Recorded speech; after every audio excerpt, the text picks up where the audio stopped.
கிறிஸ்துவுக்குள் பிரியமான சகோதர சகோதரிகளை, ஆண்டவரும் உலக இரட்சகருமாய் இருக்கிற இயேசு கிறிஸ்துவின் ஈடு இணையற்ற நாமத்தில் உங்கள் யாவருக்கும் அன்பின் நல்வாழ்த்துக்களை தெரிவித்துக் கொள்கிறேன். மறுபடியுமாக உங்களோடு கூட ஆண்டவருடைய வார்த்தையை நான் பகிர்ந்து கொள்வதில் மிக மகிழ்ச்சி அடைகிறேன். தேவன் தாமே நாம் யாவரையும் ஆசீர்வதிப்பாராக.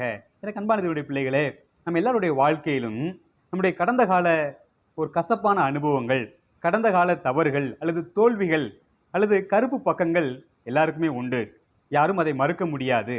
ஆனால் ஆண்டவர் நம்மிடத்தில் வந்து, மகனே மகளே, உன்னுடைய கடந்த கால வாழ்க்கையில் நீ செய்த தவறுகளை, பாவங்களை, உன்னுடைய விழுகையை, அந்த கருப்பு பக்கங்களை நான் என்ன செய்யறேன்னா ஒரு புஸ்தகமாக அச்சிட்டு நான் எல்லாருக்கும் டிஸ்ட்ரிபியூட் பண்ண விரும்புகிறேன். உனக்கு அது ஓகேவா? ஏன்னா நீ மனம் திரும்பிட்டல்ல, இப்போ நீ நல்ல வாழ்க்கை வாழ்கிற. ஆனால் உன்னுடைய கடந்த கால வாழ்க்கை அநேகருக்கு ஒரு பாடமாக இருக்கும். நான் அதை அச்சிட்டு என்ன செய்கிறேன், எல்லாருக்கும் கொடுக்குறேன்னு சொல்லி சொன்னால் நம்ம எல்லாருக்குள்ளேயும் ஒரு வகையான பயமும் ஒரு தயக்கமும் வந்துவிடும்.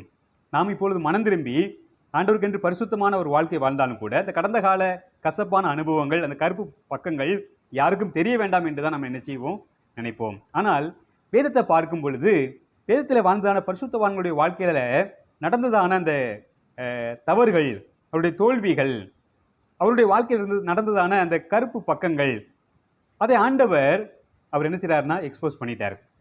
நம்ம என்ன செய்யற, பழைய ஏற்பாடாக இருக்கட்டும் இல்லை புதிய ஏற்பாடாக இருக்கட்டும், அவருடைய தோல்விகளை வெளிப்படையாக ஆண்டவர் என்ன செஞ்சிருக்கிறார்னா நம்முடைய ஆவியின் மூலமாக அவர் எழுதி நம்முடைய கரங்களில் கொடுத்திருக்கிறார். ஒருவேளை ஆண்டவர் அவர்களிடத்தில் கேட்டால் அவங்க என்ன செஞ்சிருப்பாங்க, தயவு செய்து எழுதிடாதீங்க ஏன் தான் என்ன செஞ்சிருப்பாங்க, ரிக்வெஸ்ட் பண்ணியிருப்பாங்க.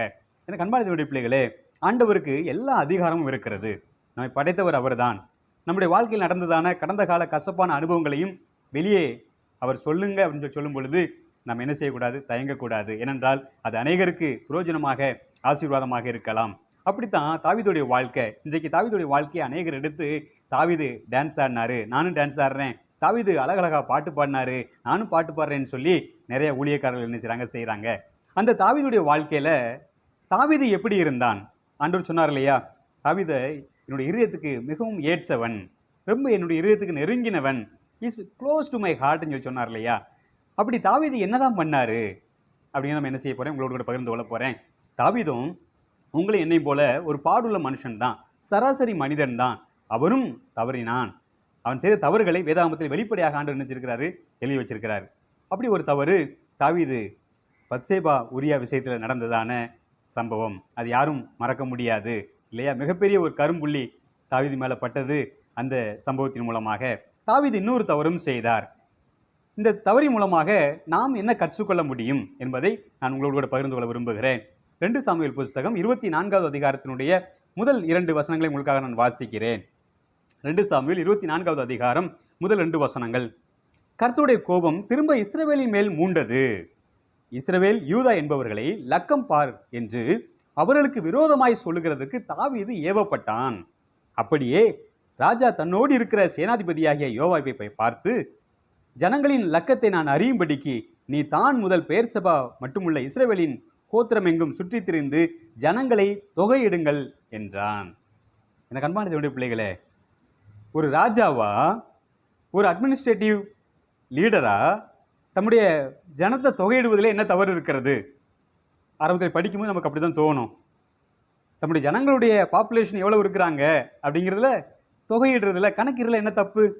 ஒரு நம்பர் தெரிஞ்சு வச்சுக்கிறனால என்ன தப்புங்க? அட நம்பர்ல என்னங்க தப்பு இருக்குது அப்படின்னு நமக்கு என்ன செய்து தோணுது.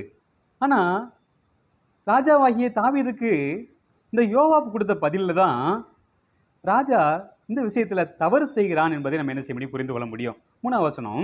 அப்பொழுது யோவாப் ராஜாவை பார்த்து, ராஜாவாகிய என் ஆண்டவனுடைய கண்கள் காணும்படி உம்முடைய தேவனாகிய கர்த்தர் ஜனங்களை இப்பொழுது இருக்கிறதை பார்க்கிலும் 100 மடங்கு அதிகமாய் வர்த்திக்க பண்ணுவாராக.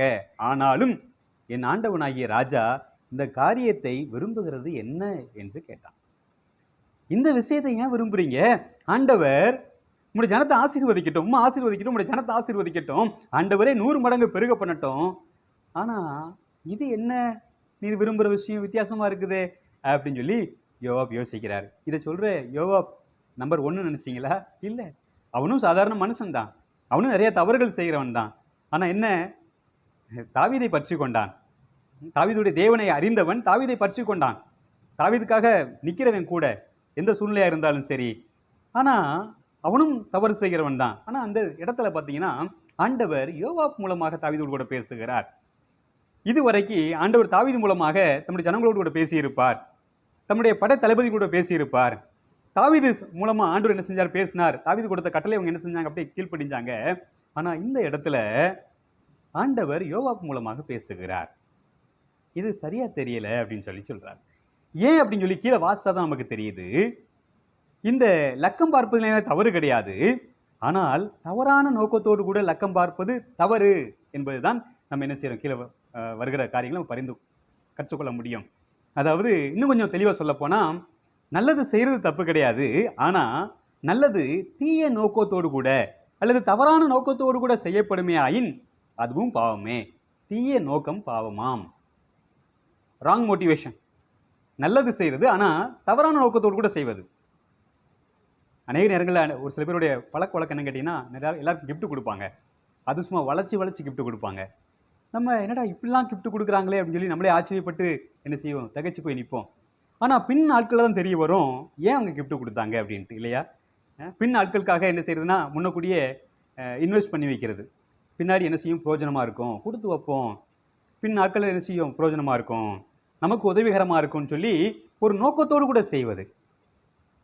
பின்னாடி அவங்க நமக்கு உதவி செய்வாங்க அப்படின்னு சொல்லி நோக்கத்தோடு கூட செய்வது, அது தவறான நோக்கம், தீய நோக்கம். அதுவும் பாவம் தான். அந்த தவறு தான் என்ன செஞ்சாருன்னா தாவீது இந்த இடத்துல செய்கிறார்.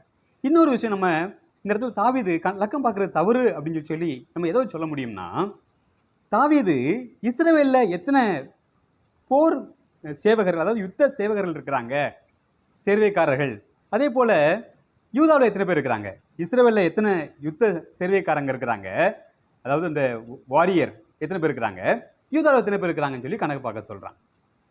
இன்னும் கொஞ்சம் தெளிவாக ஓப்பனாக சொல்ல போனா, என்னுடைய குடும்பத்தில் என்னுடைய கோத்திரத்தில் எத்தனை பேர் இருக்கிறாங்க, மற்ற கோத்திரத்தில் எத்தனை பேர் இருக்கிறாங்க, போய் எண்ணிட்டு வாங்க போங்க அப்படின்னு. அதுதான் என்னுடைய அர்த்தம். இன்னும் கொஞ்சம் வெளிப்படையாக சொல்ல போனா, ஏன் ஜாதிக்காரன் எத்தனை பேர் இருக்கிறான், மற்ற ஜாதிக்காரன் எத்தனை பேர் இருக்கான்னு சொல்லி தெரிஞ்சுக்கிறதுக்கான ஆசை. எனக்கு அன்பான தேவனுடைய பிள்ளைகளே, எவ்வளவு மோசமான ஒரு தவறு தெரியுமா இது? லக்கம் பார்ப்பது தவறு கிடையாது. அவன் எப்போ உணர்ந்தான்னு கேட்டிங்கன்னா, அவங்க போய் என்ன செய்கிறாங்கன்னா, தான் முதல் பெயர்சபா வரைக்கும் யோவாப்புடைய அந்த கூட இருக்கிறதான அந்த சேனை தலைவனும் போய் 9 மாதம் 20 நாட்கள் அவங்க என்ன செய்கிறாங்கன்னா போய் பாப்புலேஷன் கணக்கிடுறாங்க. எத்தனை பேர் இஸ்ரவேல்லையும் யூதாலையும் வாள் உருவக்கூடியவங்க, யுத்தம் பண்ணக்கூடியவங்க அப்படின்னு. அந்த 9 மாதம் 20 நாள் கழித்து வந்து ரிப்போர்ட் கொடுக்குறாங்க. அப்படி ரிப்போர்ட் கொடுக்கும்போது அவங்க சொல்கிறாங்க, இஸ்ரவேலில் வந்து 8 லட்சம் பேர் இருக்கிறாங்க, அப்புறம் யூதாவில் வந்து 5 லட்சம் பேர் இருக்காங்கன்னு சொல்லி சொன்ன உடனே தாவீதுக்கு மனசு, அப்போ தான் அவனுடைய மனசு அவனை வாதிக்குதான். கீழே உள்ள வசனங்களை நம்ம என்ன செய்ய முடியும், பார்க்க முடியும். இவ்விதமாய் ஜனங்களை எண்ணின பின்பு ராஜாவின் இருதயம் அவனை வாதித்தது. இப்போதான் அவனுக்கு என்ன செய்து, தான் செய்தது தவறு என்று. இவ்வளவு நாள் ஆண்டவரை சார்ந்து இருந்ததான, ஆண்டவருடைய பலத்தை சார்ந்து இருந்ததான தாவீது இப்பொழுது தன்னுடைய யுத்த அந்த சேர்வைக்காரர்கள் இருக்கார் அல்லவா, அவருடைய பலத்தை சார்ந்து இருப்பது போல நடந்து கொண்டான். இவ்வளவு நாள் தாவீது செய்ததுக்கு காரணம் என்ன நினைக்கிறீங்க? தாவீதையும் அவனுடைய மக்களையும் இஸ்ரவேல் ஜனங்களையும் காத்து வழிநடத்தினது யார்? அவர்களுக்கு வெற்றியை கொடுத்தது யார்? போன இடமெல்லாம் வெற்றி, போன இடம்லாம் அடி பிரித்து எடுத்தாங்க, தாவீது அவனுடைய சேனையும். அதுக்கு காரணம் என்ன நினைக்கிறீங்க? இவங்களாம் ஒரு காலத்தில் ஆடு மேய்ச்சவங்க, தெரியுமா உங்களுக்கு? ஒரு காலத்தில் ஆடு மேய்த்தவர்கள், ஒரு காலத்தில் எகிப்தில் அடிமையாய் வாழ்ந்தவர்கள். ஆண்டவர் யுத்த வீரர்களாக ஆண்டவர் மாற்றினார். அவ்வளவுக்கும் காரணம் ஆண்டவர் தான். 2 சாமுவேல் 23வது அதிகாரத்தில் 39வது வசனம், ஏத்தியனாகிய உரியா என்பவர்களே ஆக 37 பேர், 37 பராக்கிரமசாலிகள். அதில் ஒரு பராக்கிரமசாலி வந்து பார்த்தீங்கன்னா, அவன் பட்டயத்தை எடுத்து பெலிஸ்தீரை அடிக்கிறான். கிட்டத்தட்ட ஒரே நாளில் 800 பேரை அடித்து வீழ்த்துறான், 800 பேரை வெட்டுறான் ஒரே நாளில். அவன் கையும் அந்த வாளும் ஒட்டிக்கிச்சான். இங்கே வசனம் சொல்லுது. அதுக்கு முந்தின அதிகாரத்தை வாசித்து பாருங்க. அவ்வளவு பயங்கரமான பராக்கிரமசாலிகள். இன்னொரு பராக்கிரமசாலி சிங்க கெபிக்கில் போய் சரியான குளிர் காலத்தில் பனி விழுந்துகிட்டு இருக்கும்போது வலிமையான சிங்கத்தை அடித்து கொண்டு வந்துட்டான். இன்னொரு தடவை 2 சிங்கம், வலிமையான சிங்கம் சேர்ந்து வருது, 2 சிங்கத்தை அடித்து பிரித்து எடுக்கிறான். அவ்வளவு பலசாலிகள் தாவீது கூட இருந்தாங்க. ஆனால் கீழே வசனம் சொல்லும், இவ்விதமாய் கர்த்தர் இஸ்ரவேலை ரட்சித்தார். யார் இஸ்ரவேலை ரட்சித்தது? வெளியே இருந்து பார்ப்பதற்கு இவர்கள்தான் யுத்தம் பண்ணி ஜெயிக்கிற மாதிரி தெரியும். ஆனால் ஜெயிச்சது எல்லாமே ஆண்டவரால் தான், ஆண்டோடைய பலத்தால் தான். இவ்வளவு நாள் ஆண்டவரை சார்ந்து வாழ்ந்ததான தாவீது இப்பொழுது தனக்கு படபலம் எவ்வளோ பேர் இருக்கிறாங்க, எனக்கு எவ்வளோ பெரிய ஸ்ட்ரென்த் இருக்குது அப்படிங்கிறத கனவு பார்க்குறாரு ஐயா. இது காரணம் என்ன நினைக்கிறீங்கன்னா, அநேக நேரங்களில் நம்முடைய கடந்த காலத்தில் நம்ம ரொம்ப ஞானமாக நடந்திருப்போம், அறிவாக நடந்திருப்போம். அதே மாதிரி தான் இப்பயும் இருக்கும் நம்ம நினச்சிக்கிறது. கடந்த காலத்தில் ஆண்டவரை சார்ந்து ஆண்டவர் கொடுத்த ஞானம், அறிவு, அதனால புத்திமானா நடந்து கொண்டோம். தாவீது மாதிரி. தாவீது அப்படி தான் நடந்துக்கிட்டான்.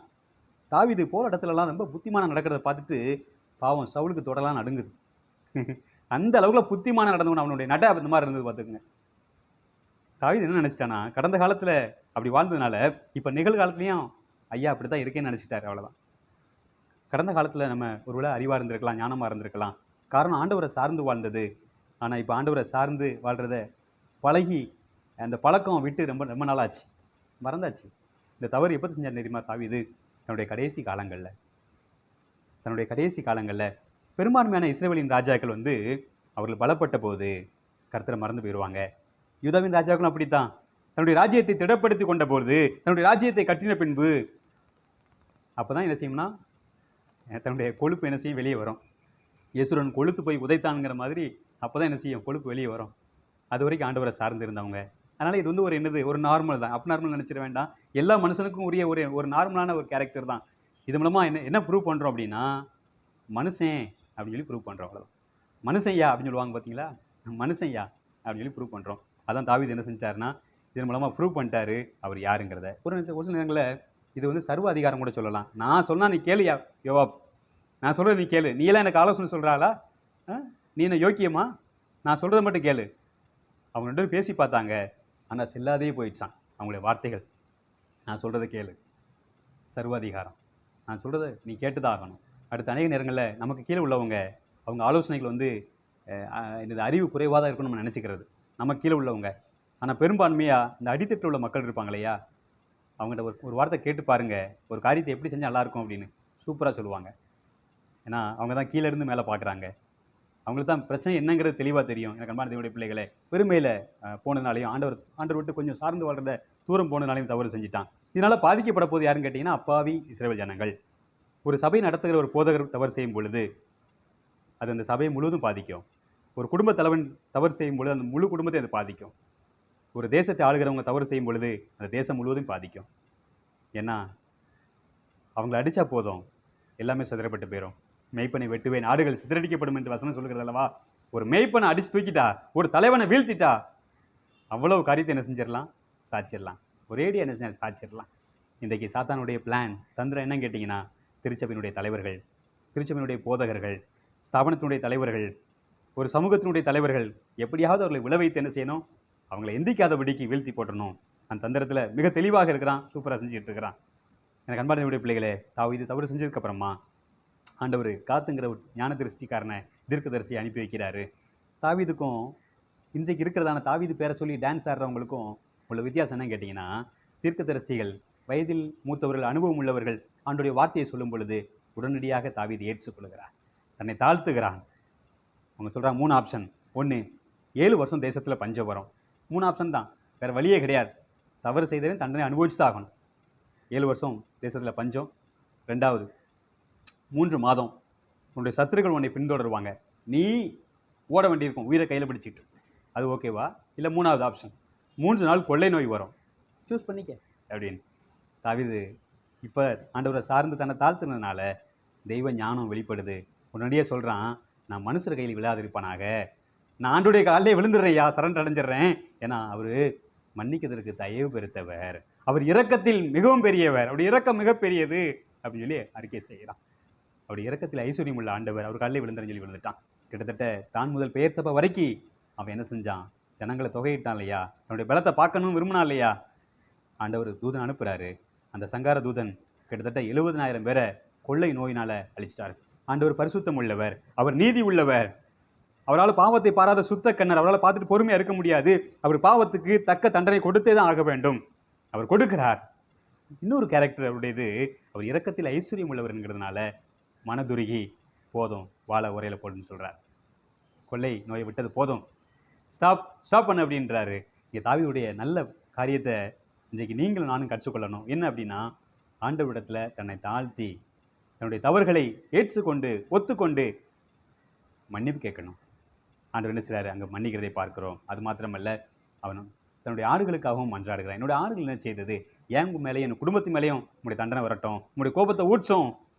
அந்த ஆடுகளை ஒன்றும் செய்யாதீங்க. மற்றவங்களுக்காக பரிந்து பேசுகிறதான, மன்றாடி ஜெபிக்கிறதான ஒரு ஜெபம். அதுதான் தாவீதுடைய இருதயம். அதான் ஆண்டவருக்கு என்னது மிகவும் ஏற்றதாக இருந்தது, பிரியமாக இருந்தது. எனக்கு அன்பான தேவனுடைய பிள்ளைகளே, இங்கே தான் தாவீது நிற்கிறான். தாவீது உங்களை மாதிரி என்ன மாதிரி சாதாரண பாடுள்ள மனுஷன் தான், பாவ சரீரம் கொண்டவன் தான். ஆனால் தாவீதிலிருந்து கற்றுக்கொள்ள வேண்டிய காரியம், நம்மை தாழ்த்தி மனத்தாழ்மையாய் ஆண்டவரத்தில் கரத்தில் நம்ம என்ன செய்யணும்? ஒப்புக் கொடுக்கணும். அப்படின்னா தான் ஆண்டவர் நம்மளை என்ன செய்ய முடியும்? நம்மளையும் நம்முடைய சந்ததியை ஆண்டவர் ஆசீர்வதித்து ஆண்டவர் உயர்த்த முடியும். ஆண்டவர் தாமே உங்கள் யாவரையும் ஆசீர்வதிப்பாராக. ஆமென். தேங்க்யூ.